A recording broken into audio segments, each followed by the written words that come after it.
മന്ത്രി ഗണേഷ് കുമാർ അദ്ദേഹത്തിന്റെ ആ പ്രസ്താവന പിൻവലിച്ച് പൊതുസമൂഹത്തോട് മാപ്പ് പറയണമെന്നാണ് എന്റെ അഭ്യർത്ഥന. പൊതുസമൂഹത്തോട് മാപ്പ് പറയണം.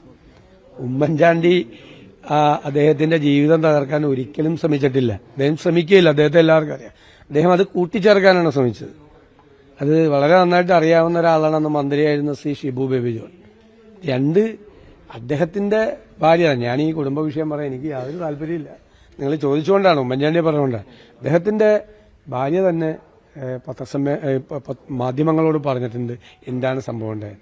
ദയവീത് കുടുംബ പ്രശ്നങ്ങൾ ചർച്ച ചെയ്യാൻ ഞങ്ങൾക്കും ആഗ്രഹമില്ല. ഞാൻ ഒട്ടും ആഗ്രഹിക്കുന്ന ആളല്ല. അദ്ദേഹമായിട്ട് അങ്ങനെ വ്യക്തിപരമായ ഒരു അഭിപ്രായ വ്യത്യാസമൊന്നുള്ള ഒരാളല്ല. പക്ഷെ അദ്ദേഹം ഉമ്മൻചാണ്ടിക്കെതിരായി നടത്തിയ പ്രസ്താവന പിൻവലിച്ച് മാപ്പ് പറയണം. ഞാൻ പറയട്ടെ, ഫോട്ടോ മുഖ്യമന്ത്രിയുടെ കൂടെ ഫോട്ടോ ഇല്ലേ? മുഖ്യമന്ത്രിയുടെ കൂടെ ഫോട്ടോ ഇല്ലേ? ഞാൻ മുഖ്യമന്ത്രി അദ്ദേഹത്തിന്റെ നിയോജകമണ്ഡലത്തിൽപ്പെട്ട ഒരാളല്ല. അന്ന് കള്ളനല്ലല്ലോ ഇയാള്. അത് എനിക്കറിയില്ല. അത് അദ്ദേഹത്തോട് നിങ്ങൾ ചോദിച്ചാൽ അദ്ദേഹം അതിന്റെ ഡീറ്റെയിൽസ് പറഞ്ഞു തരും. അത് ഡീറ്റെയിൽസ് പരിചയം ഉണ്ടാവുമെന്നേ. കോൺഫിഡൻസിലുള്ള ഒരാളാണെങ്കിൽ പരിചയം ഉണ്ടാവും. പക്ഷെ ഈ സ്വർണ്ണക്കൊള്ളയായിട്ട് എന്താ അടൂർ പ്രകാശന്? ഇത് ഗവൺമെന്റ് ഭരിക്കുമ്പോൾ LDFന്റെ ദേവസ്വം ബോർഡ് ഉള്ളപ്പോൾ LDF ഗവൺമെന്റ് ഉള്ളപ്പോൾ ശബരിമലയിൽ നടന്ന സ്വർണ്ണക്കൊള്ളയല്ലേ? അതിനെന്താ ബാക്കിയുള്ളവരെ കണക്ട് ചെയ്യുന്നത്? അവർക്ക് എന്താ ബന്ധമുള്ളത്? അല്ല, കടകംപള്ളി അന്ന് ദേവസ്വം മന്ത്രിയാണ്. ദേവസ്വം ബോർഡ് എന്ന് പറഞ്ഞാൽ പൊളിറ്റിക്കൽ അപ്പോയിന്റ്മെന്റ് ആണ്.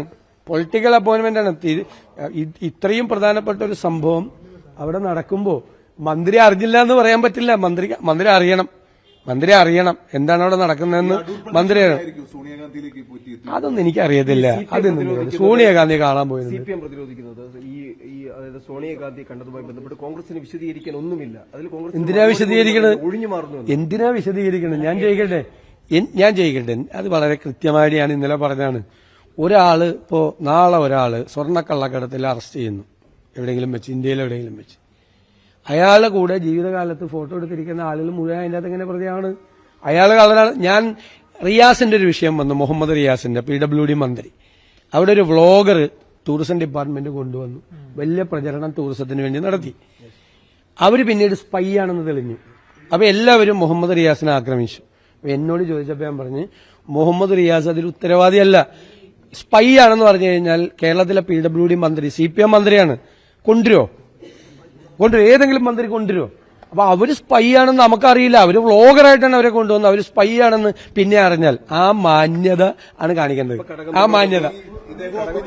കടകംപള്ളി സുരേന്ദ്രൻ അതല്ലല്ലോ. കടകംപള്ളി സുരേന്ദ്രൻ അന്ന് മന്ത്രിയായിരുന്ന ആളല്ലേ? അന്ന് ദേവസ്വം മന്ത്രിയായിരുന്ന ആളാ. പ്രശാന്ത് എന്ന് പറയുന്ന മറ്റേ അന്നത്തെ ദേവസ്വം പ്രസിഡന്റും ഉൾപ്പെടെയുള്ള മെമ്പർമാര് കടകംപള്ളി സുരേന്ദ്രനായിട്ട് ആലോചിക്കാതെ ശബരിമലയിൽ ഇത്രയും നിർണായകമായ ഒരു തീരുമാനം എടുക്കൂല. ആ തീരുമാനത്തിലെല്ലാം അദ്ദേഹത്തിന് പങ്കുണ്ട്. അല്ല, ഞാൻ പറയണത് മനസ്സിലാക്കി. കടകംപള്ളിയെ ബന്ധപ്പെടുന്ന പോലെയല്ലല്ലോ ബാക്കിയുള്ളവരെ ബന്ധപ്പെടും. കടകംപള്ളിയുടെ ഫോട്ടോ അല്ലല്ലോ പ്രശ്നം. അദ്ദേഹം അന്ന് ഉത്തരവാദിത്തപ്പെട്ട പ്രധാനപ്പെട്ട സ്ഥാനത്തിരിക്കുകയായിരുന്നു. അതാണ് പ്രശ്നം. ഇതൊരു പരിപാടിയിലെടുത്ത ഫോട്ടോയല്ല, മറിച്ച് 10 ജന്മത്തിലെ സോണിയാഗാന്ധിയുടെ വസതിയിൽ വെച്ചെടുത്തത്. അപ്പോൾ ഒരു അപ്പോയിന്റ്മെന്റ് പോലും ഇല്ലാതെ അവിടേക്ക് ആക്സസ് ഇല്ല. ആർക്ക് വേണമെങ്കിലും പോകാലോ. ഒരു അപ്പോയിന്റ്മെന്റ് എടുത്ത് ആർക്ക് വേണമെങ്കിലും പോകാലോ. അവിടെ എത്ര പേര് പോകും നിങ്ങൾക്ക് തന്നെ അറിയാലോ. എന്തിനാ അതുകൊണ്ടെന്താ? ആർക്ക് വേണേലും പോവാം. എത്ര പേര് ഇവിടെ നിന്ന് പോകുന്നുണ്ട്? നിങ്ങളൊക്കെ പറഞ്ഞിട്ട് തന്നെ എത്ര പേര്? ഹിമന്ത ബിശ്വ ശർമ്മയ്ക്ക് കാണാൻ പറ്റിയിട്ടില്ല. അത് അപ്പോയിന്റ്മെന്റ് കൊടുക്കണ്ടെന്ന് വിചാരിച്ചിരിക്കുന്നവർക്ക് കൊടുക്കൂല. അല്ലാതെ ഒരാള് വന്നിട്ട് ഒരു സ്പിരിച്വൽ ലൈനിൽ പ്രവർത്തിക്കുന്ന ഒരാൾ വന്ന് കാണണമെന്ന് പറഞ്ഞാൽ കൊടുക്കുക. അതൊക്കെ ഇമ്മെറ്റീരിയലാണ്. ആ ചോദ്യത്തിന് പ്രശ്നം അന്ന് എനിക്കറിയില്ല. നിങ്ങൾ KPC പ്രസിഡന്റിനോട് ചോദിക്കും. He is the Prime Minister of India and he has every right to campaign for the BJP and NDA for the coming election. Let him campaign. Let him visit Kerala. No problem. But he is saying that Kerala people are ready to clear the fixed match of LDF and UDF in the state. No. I think NDA doesn't have any role in the election. They have a vote share, very small vote share, compared with the LDF and UDF. They cannot make any changes. They have not received a single seat in the last assembly election. That will be repeated in the coming assembly election also. They won't get a single seat. That is our assessment. The entire thing is in the hands of the people. But our assessment is that NDA will not get any single seat. Prime Minister already visited in the last all the elections. Even in the 21 election he visited. he visited. He has a right to campaign for the NDA. We don't have any objection. Let him campaign. അതൊക്കെ election അടുത്ത് വരുമ്പോൾ ഇത്രയും നാളെ ചാണ്ടിയമ്മ ഇല്ലായിരുന്നു ഇവിടെ നിന്നും. Election അടുത്ത് വരുമ്പോഴത്തേക്കും ചുമ്മാ ഒരു ആളുകളെ ഒരു ജാതി വർഗീയ വികാരം ഉണർത്തിവിടാൻ വേണ്ടി ഇറങ്ങിയിരിക്കുകയാണോ? അങ്ങനെയെങ്കിൽ ഞാനൊരു കാര്യം ചോദിക്കട്ടെ, ഈ ചാണ്ടിയമ്മൻ ഒരു വലിയ ഭക്തനാണെന്നല്ലേ പറഞ്ഞത്? പള്ളികളിലും അമ്പലങ്ങളിലൊക്കെ ഇന്ത്യയുടെ ഒരു വീട്ടിൽ മരണം നടന്നപ്പം അവിടെ ചെന്ന് രാമായണം വായിച്ചെന്നാരണ്ട് പറയുന്നത്. അപ്പോൾ അത്രയും വലിയ ഒരു നന്മയുള്ള ആളാണെങ്കിൽ ചാണ്ടിയമ്മൻ ആദ്യം ചിന്തിക്കേണ്ടത് ബൈബിളിലൊരു വചനമുണ്ട്. എന്താണെന്നറിയാമോ? ദൈവം നീതിമാനാണ്, അവൻ നീതിമാനോടൊപ്പം. കള്ളസാക്ഷി പറയാൻ പാടില്ല എന്ന് ഖുറാനിൽ പറയുന്നുണ്ട്, ബൈബിളിലും പറയുന്നുണ്ട്, എല്ലാ വേദപുസ്തകത്തിലും. ചാണ്ടിയമ്മൻ അറിയാത്തതും കേൾക്കാത്തതുമായ കാര്യം ഈ തെരഞ്ഞെടുപ്പ് പ്രമാണിച്ച് ആരെങ്കിലും സഹായിക്കാൻ പത്തനാപുരത്ത് വന്ന് പറയുക എന്ന് പറയുന്നത്, ചാണ്ടിയമ്മൻ വിശ്വസിക്കുന്ന ദൈവം ചാണ്ടിയമ്മനെ നല്ല നിലയിൽ കൈകാര്യം ചെയ്യും എന്നാണ് വിശ്വാസിയായ ഞാൻ വിശ്വസിക്കുന്നത്. അത്രയുള്ള അതിൻ്റെ മറുപടി. ചാണ്ടിയമ്മൻ വലിയ വിശ്വാസിയും ഭയങ്കര പള്ളിയിൽ തന്നെ കഴിയുന്ന ആളും ഈ പറഞ്ഞ കണക്ക് മരണ വീട്ടിൽ ചെന്ന് രാമായണം വായിക്കുക. MLA മാർക്ക് നല്ല ജോലിയായിരിക്കും ഇനി. മരണ വീട്ടിൽ ചെന്ന് രാമായണം വായിക്കുകയൊക്കെ ചെയ്യുന്ന ചാണ്ടിയമ്മൻ അങ്ങനെ ഒരു സത്യസന്ധനും ദൈവവിശ്വാസിയാണെങ്കിൽ ബൈബിളിലൊരു വചനമുണ്ട്, കള്ളസാക്ഷി പറയുന്നവന് നരകം. ഖുറാനിലും പറയുന്നുണ്ട്. അപ്പോൾ കാണാത്തതും അറിയാത്തതുമായ കള്ളസാക്ഷി പറയരുത്. അയാൾക്കറിയാമോ അതിനെക്കുറിച്ച്? തെളിവെല്ലാം ഉണ്ടോ കയ്യിൽ? കൊട്ടാരക്കര കോടതിയിൽ എനിക്കെതിരെ ഒരു കേസ് കൊണ്ടു കൊടുത്തിട്ടുണ്ട്. കുറേ കാലമായിട്ട് നടത്തിയാണ്. ഒരു തെളിവോ ഒരു വക്കീലോ അവിടെ ഹാജരാവില്ല. എന്താണെന്നറിയോ വെച്ചേക്കുന്നത്? ഈ ഇലക്ഷൻ വരുമ്പോൾ അത് കുത്തിപ്പൊക്കാനാണ്. ഈ ഇലക്ഷൻ വരുമ്പോൾ ആ ഉമ്മൻചാണ്ടിയെ ദ്രോഹിച്ചു എന്ന് പറഞ്ഞ പുതിയ കഥ. ഇത്രയും കാലം ഉമ്മൻചാണ്ടിയുടെ മകനായ ചാണ്ടിയമ്മൻ അറിയാത്ത ഒരു സീക്രട്ട് ഈ ഇലക്ഷൻ്റെ തലേന്ന് ആരെ പറ്റിക്കാനാണ് ഇറങ്ങിയിരിക്കുന്നത്? നമുക്ക് കുറച്ചുകൂടെയൊക്കെ ഒരു രാഷ്ട്രീയമൊക്കെ ശരിയാണ്, ചില വകതിരിവും ലജ്ജയൊക്കെ വേണം. അങ്ങനെ ചെയ്ത് ഇത്രയും കാലം ഇല്ലാത്ത ഒരു ഒരു ഒരു ഒരു ഒരു കണ്ടുപിടുത്തം അദ്ദേഹം ഈ ഇലക്ഷൻ പ്രമാണിച്ച് അസംബ്ലി ഇലക്ഷൻ അടുക്കുമ്പോൾ ഇതൊരു ചെറിയ അസുഖമാണ്. ഈ അസുഖത്തിന് മറുപടി ഇത്രയേ ഉള്ളൂ. ചാണ്ടിയമ്മൻ വലിയ വിശ്വാസിയാണ്. എല്ലാ പള്ളികളിലും പുതുപ്പള്ളി പള്ളിയിലൊക്കെ എപ്പോഴും അങ്ങ് ഇരിക്കുന്ന ആളാണ്. എങ്കിൽ ബൈബിൾ എടുത്ത് വായിക്കുക. കള്ളസാക്ഷി പറയുന്നതും നീതിമാനായ ദൈവത്തിൻ്റെ വിശ്വാസിക്കുന്നവൻ നീതികേട് കാണിച്ചാൽ അവനെ ദൈവം ശിക്ഷിക്കുമെന്നാണ്. അത് രണ്ടും എടുത്തു വെച്ച് വായിച്ചേച്ച് അറിയാത്ത കാര്യങ്ങൾ പറയുക. തെളിവല്ലോ ഉണ്ടോ? കുറേ കാലമായിട്ട് ഇത് പറയുന്നല്ലോ. ഇത് കഴിഞ്ഞ തെരഞ്ഞെടുപ്പിൽ ജഗദീഷ് വന്ന് മത്സരിച്ച കാലത്ത് ഇതല്ലേ പറഞ്ഞത്? ഇതെന്താണ് ഈ വിഷയം ഈ വിഷയം ഇവിടെ ചർച്ച ചെയ്യേണ്ട കാര്യം? ഈ വിഷയം ഒരു വിഷയമാണ്.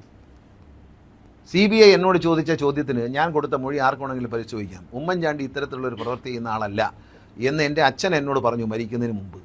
ഞങ്ങൾ അങ്ങനെ വിശ്വസിക്കുന്നു എന്ന് പറഞ്ഞ മൊഴിയാണ് എൻ്റെ. ഞാൻ ഈ കള്ളം പറയേണ്ട കാര്യമൊന്നുമില്ല.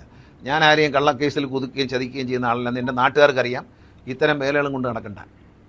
അതൊക്കെ നാണം കെട്ട പണിയാണ്. ഒരു ഇലക്ഷൻ എടുക്കുമ്പോൾ ഒന്നും പറയാനില്ല. വേറെ രാഷ്ട്രീയം വല്ലതും ഉണ്ടെങ്കിൽ പറ കുഞ്ഞേ, ചാണ്ടി ഉമ്മ രാഷ്ട്രീയം വല്ലതും ഉണ്ടെങ്കിൽ പറ, നമുക്ക് അതിന് മറുപടി പറയാം. ഉമ്മൻചാണ്ടി എന്നെ ദ്രോഹിച്ചതിന് കുഴപ്പമൊന്നുമില്ല. എൻ്റെ കുടുംബം തകർത്ത് എൻ്റെ സർവ്വതും പിടിച്ചു വാങ്ങിച്ച് എൻ്റെ മക്കളെയും എന്നെയും വേർപെടുത്തി വിടാൻ മധ്യസ്ഥ വഹിച്ച ഉമ്മൻചാണ്ടി ആ മര്യാദകേടിന് മറുപടി പറയണ്ടേ? പറയണ്ടെന്ന് വിചാരിച്ച വായിൽ വിരലിട്ടാൽ കടിക്കാത്ത ആരുമില്ല. അത് ഓർത്താ നല്ലത്. വായിൽ വിരലിടരുത്. ഞാൻ പഴയ കഥകളൊക്കെ പറയും. എൻ്റെ കുടുംബം തകർത്ത് എൻ്റെ മക്കളെയും എന്നെയും വഴിയാധാരമാക്കി രണ്ട് വഴിക്കാക്കിയ ദുഷ്ടത്തരത്തിന് ഉമ്മൻചാണ്ടി മറുപടി പറയൂ? ഉമ്മൻചാണ്ടിയുടെ മകൻ മറുപടി പറയൂ? മേലിൽ ഇത് പറയരുത്. പറഞ്ഞാൽ ഡേഞ്ചറസ് ആയിരിക്കും. എനിക്കും പറയാനുണ്ട് ചെയ്ത ചതികളൊക്കെ. ആരെയാ ചതിച്ചതെന്ന് ജനങ്ങൾക്ക് മനസ്സിലാക്കും. ഞാൻ ഇത്ര നാളും ഉണ്ടായിരുന്ന ആളാണ്. എന്നെ കൊണ്ട് പറയിക്കരുത്. അത് മാത്രമേ എനിക്ക് ചാണ്ടിയമ്മനോട് പറയാനുള്ളൂ. കള്ളം പറയുന്നതും കള്ളസാക്ഷി പറയുന്നതും. ഇലക്ഷൻ ആരെങ്കിലും സഹായിക്കാൻ വേണ്ടി ഒരു സ്ഥലത്ത് വന്നിറങ്ങിയിട്ട് ഇല്ലാത്ത കാര്യങ്ങൾ പറഞ്ഞുണ്ടാക്കി ജനങ്ങളൊക്കെ അവിടെ ഇത് കഴിഞ്ഞ പ്രാവശ്യം പറഞ്ഞല്ലേ?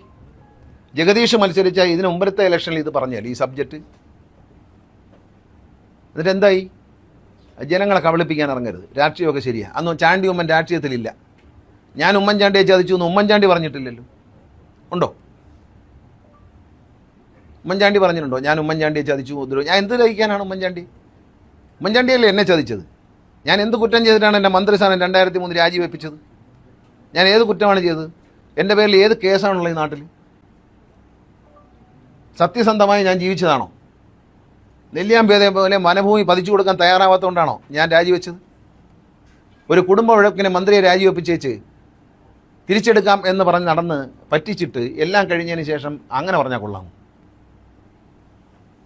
അതൊന്നും പറയരുത്. ഉമ്മൻചാണ്ടി ജീവിച്ചിരുന്ന കാലത്ത് അദ്ദേഹം പറഞ്ഞില്ലല്ലോ ഞാൻ അദ്ദേഹത്തെ ചതിച്ചെന്നോ ദ്രോഹിച്ചെന്നോ ഒന്നും അദ്ദേഹം പറഞ്ഞില്ല. ആരോടെങ്കിലും പറഞ്ഞിട്ടുണ്ടോ? നിങ്ങളോട് ആരോടെങ്കിലും പറഞ്ഞിട്ടുണ്ടോ? ഇപ്പോൾ ഇറങ്ങിയിരിക്കുകയാണ്. ആരാണ്ട് പറയുന്ന കേട്ടുകൊണ്ട് കൂലി തല്ലുകാരനായിട്ട് ഇറങ്ങരുത്. ഇറങ്ങിയാൽ പലതും പറയേണ്ടി വരും. പറയിക്കണ്ട എന്നാണ് എനിക്ക് പറയാനുള്ളത്. മാന്യമായിട്ട് ഞാൻ പറയുകയാണ്, അത് പറയിക്കണ്ട.